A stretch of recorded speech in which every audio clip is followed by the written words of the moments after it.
Tired of being quarantined, Aiden apologizes to his camera, saying he's tried. Then he gets the rope ready to self-delete. This all started 42 days ago. When Aiden wakes up, the woman he spent the night with is already gone.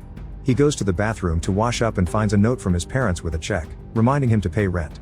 He can hear yelling and pounding in the hallway but thinks it's just the neighbors being themselves. When he turns on the TV, he finds the emergency broadcast system. Suddenly sirens and screaming can be heard on the streets. Aiden runs to his balcony and sees a smoking helicopter crashing against a building. People are running everywhere and a lost girl asks for help, but suddenly she and a man jump on an elderly person to kill them.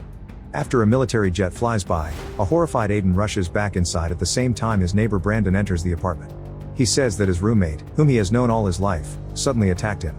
On TV, a man explains that a new virus is on the loose that transforms people into flesh-eating zombies. It's transmitted through blood, mainly through bites and scratches. Before the man can say more, the transmission ends. Realizing that Brandon was wounded by his roommate, Aiden grabs a knife to defend himself. As people in the corridor keep yelling and pounding on doors, Brandon's eyes start bleeding and his face begins transforming. Aiden forces him to leave and he has to run to push the door closed because Brandon finally snaps, trying to reach inside to attack him. After lots of effort, Aiden manages to lock the door and looks through the peephole, horrified to discover people eating each other in the hallway. He immediately steps back and tries to put himself together.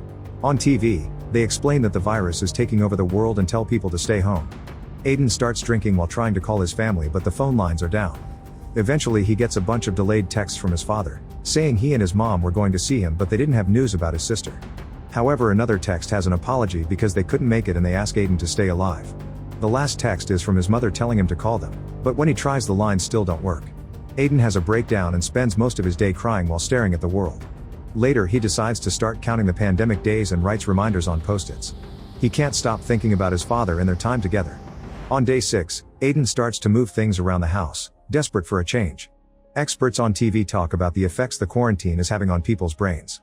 On day 7, he tries recording a video log but people are still screaming and attacking each other in the hallway, making terrifying noises that kill the moment. Aiden tries to explain how these non-stop noises have been affecting him but he ends up closing the computer. On day 14, Aiden covers up all the windows so he can avoid seeing the state of the city but he won't turn off the news. Experts have named the zombie screamers and explain that they repeat the last words said before turning. Aiden keeps on drinking and whenever someone pounds on his door, he ignores them. On day 16, Aiden discovers he has no water and throws things in frustration. He knows he should go out for supplies or try to find his family, but he doesn't dare because he can still hear the people dying outside.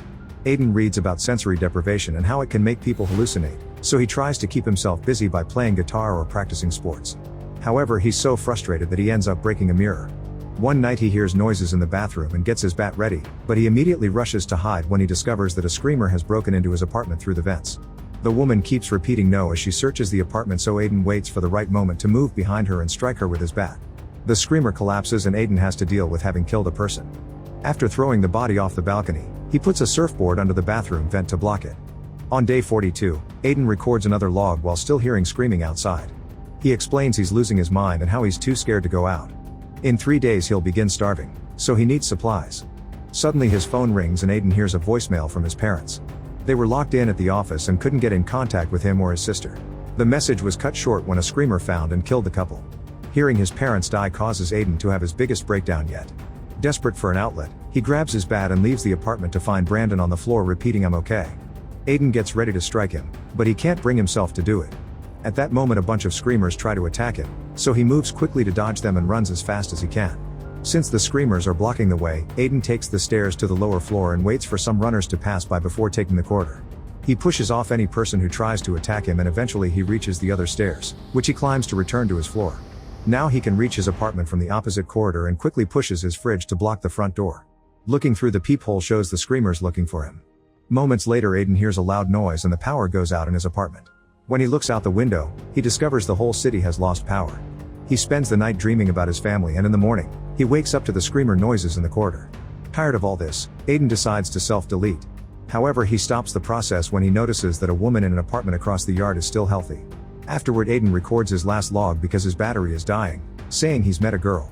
He cuts his beard and makes a plan to contact the woman, hoping to help her. When he goes to the balcony, he sees that there are screamers in the woman's building too and immediately hides. Still determined to make contact, he writes on signs that he puts up on the window and she finally sees him too. He learns her name is Eva, she's alone, and she doesn't have many supplies left. She has to close her curtains when she hears screamers coming but agrees to talk to him later. That night it starts raining, so Aiden puts a bunch of pots out to collect water before washing up and shaving. Unaware, Eva looks at him for a few seconds. The next day Aiden and Eva communicate with signs to make a plan. They connect their balconies with rope and he sends her some water bottles.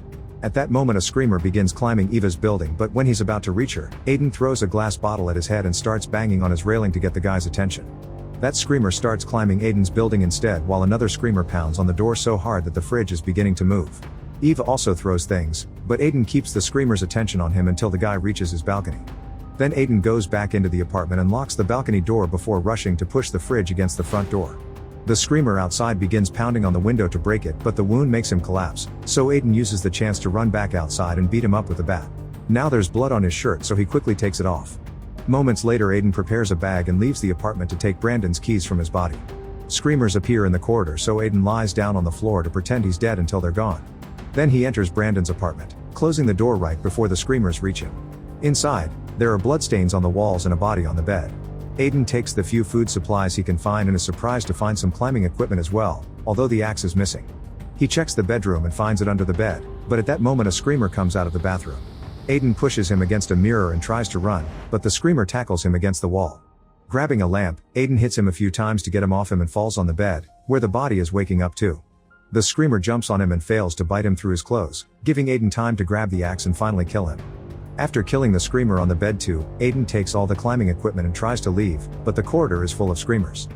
He carefully sneaks around and manages to dodge a screamer at the last second to return to his apartment, where he immediately takes off all his dirty clothes.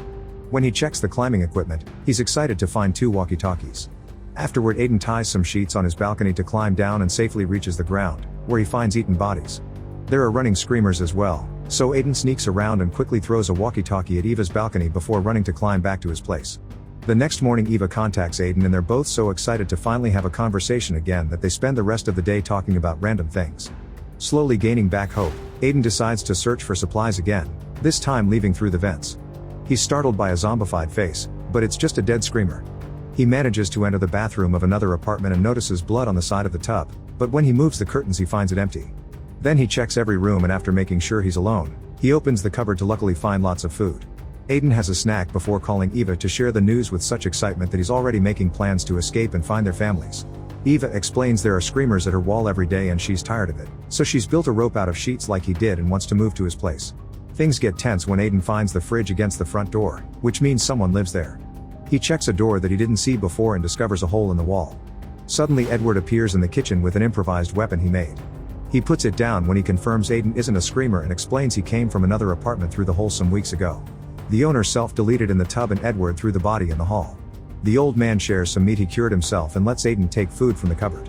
They discuss the situation and get philosophical about loneliness and having to kill other humans to survive. When Aiden turns around to grab more food, Edward hits him with the bat to knock him out. Minutes later Aiden wakes up in Edward's bedroom, where he's keeping his infected wife. Edward wants to use him as zombie food but his wife wouldn't attack an unconscious body, so he tied Aiden up and waited for him to wake up. He wants Aiden to take some medicine to avoid feeling any pain and Aiden thinks he already did this to their neighbor. However, Edward swears he really found the man dead in the tub but his wife wouldn't touch him, so he had to feed her his 2 dogs. Suddenly Eva yells through the walkie-talkie and Edward moves to check on the noise. Aiden struggles against the bed until he breaks it and frees himself, then he pulls Edward back into the room until he becomes his wife's dinner. When he picks up the walkie-talkie, Eva tells him the screamers have entered her place. Aiden immediately runs out of the apartment and the screamers chase him down the corridor.